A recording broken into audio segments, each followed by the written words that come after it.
Hallo und herzlich willkommen zu diesem neuen Video.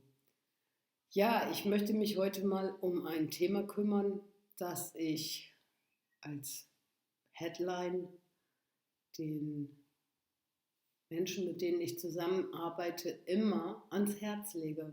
Und zwar das Thema Psychohygiene. Psychohygiene, was ist das?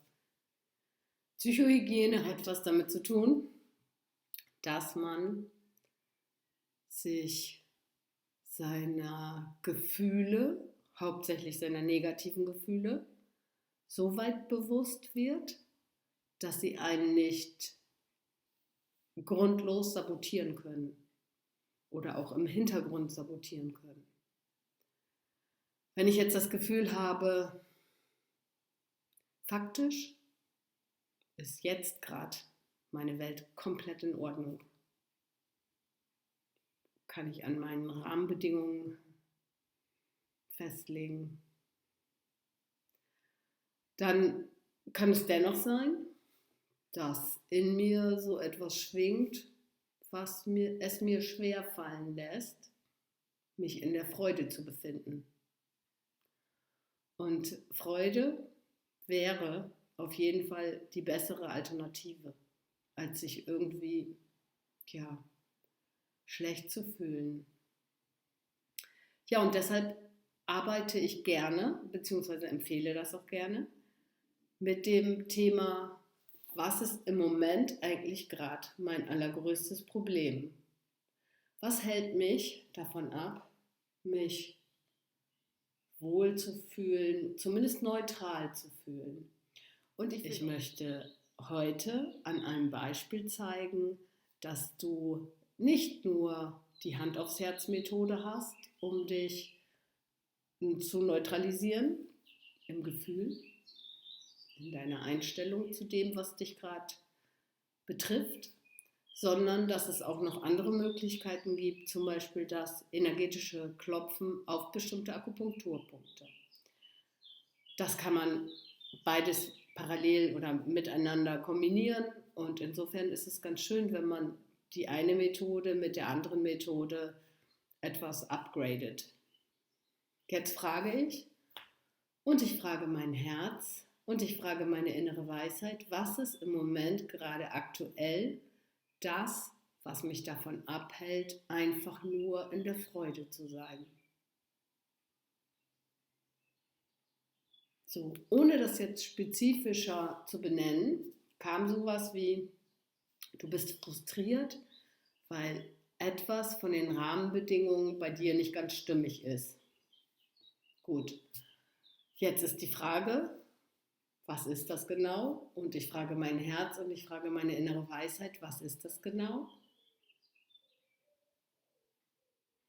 Ja, und das, was da jetzt kommt, das könnte man sowohl loslassen mit dem Satz, ich entscheide mich, das Problem, das dazu führt, dass ich nicht neutral oder in der Freude sein kann, lasse ich jetzt komplett los. Oder, wenn ich nicht ganz so mutig bin, lasse ich es probehalber los. Und ich entscheide mich, dieses Problem lasse ich los in alle Speicherplätze. Also ich öffne alle Speicherplätze, wo dieses Problem abgespeichert war und lasse das Problem frei.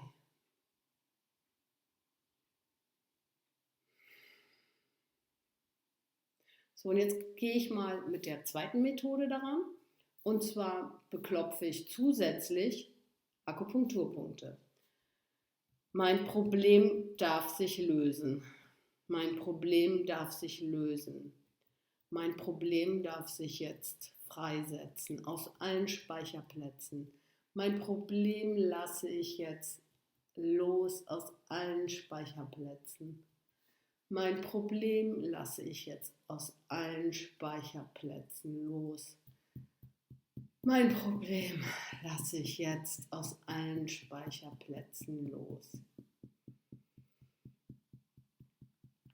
Und jetzt kommt es tatsächlich zu einem Genen. Davor kam schon so eine Seufzer und ich gehe noch in die zweite Runde und sage, die Reste meines Problems lasse ich auch komplett los, wo immer die abgespeichert waren und sind. Die Reste meines Problems lasse ich jetzt auch komplett los, egal wo sie gerade abgespeichert waren oder noch sind. Die Reste meines Problems lasse ich komplett los, egal wo sie noch abgespeichert waren oder sind.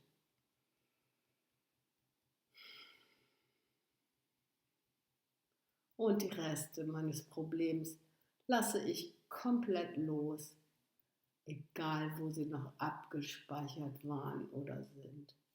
Und die Reste meines Problems lasse ich komplett los, egal wo sie noch abgespeichert waren oder sind.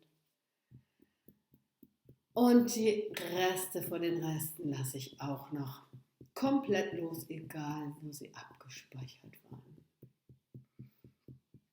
So, und jetzt frage ich mich, ist das Problem noch genauso belastend wie vorher? Wie bevor ich anfing, etwas loszulassen?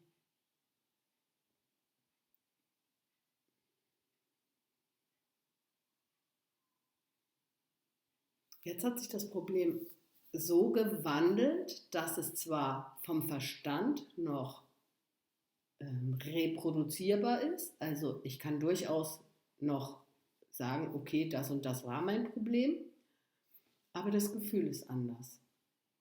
Und wenn das Gefühl anders ist, dann wäre jetzt auch Zeit für Freude. Und somit könnte ich sagen, okay, ich kann jetzt diese Jacke, in der sich das Problem befand, einfach damit ablegen, zumindest für den Moment, um losgelöst von meinem Problem wieder mich meinem normalen Tagesgeschehen zuzuwenden. Ja, ich würde euch wieder empfehlen, es auszuprobieren und einfach mal, ich sage immer gerne einfach mal, weil es schon einfacher sein kann, wenn man den Zugang gefunden hat, einfach mal damit etwas zu experimentieren. Wir haben es hier mit diesem akuten Problem zu tun gehabt und da ist es einfach mal eine Probe, das loszulassen auf diese beiden Arten und Weisen. Ja, und wenn man dann noch nachfragt, das sollte man auf jeden Fall tun, dass man nochmal fragt, wie fühlt sich das Problem jetzt an? Ist es noch genauso schlimm wie vorher? Das ist sehr zweckmäßig, das so zu machen, damit man auch weiß, ob es da noch Handlungsbedarf gibt oder ob da noch Reste sind, die man noch wieder durch, ich entscheide mich auch die Reste jetzt nochmal loszulassen oder durch Klopfen der Reste den Zugang so zu wählen, wie man das gerne möchte. Das war's für heute. Ich wünsche euch viel Freude beim Ausprobieren. Wenn euch das Video gefallen hat, dürft ihr mir gerne einen Daumen hinterlassen. Und insofern, wenn ihr weitere Fragen habt, dürft ihr mich gerne kontaktieren. Alles Liebe für euch. Ciao, ciao.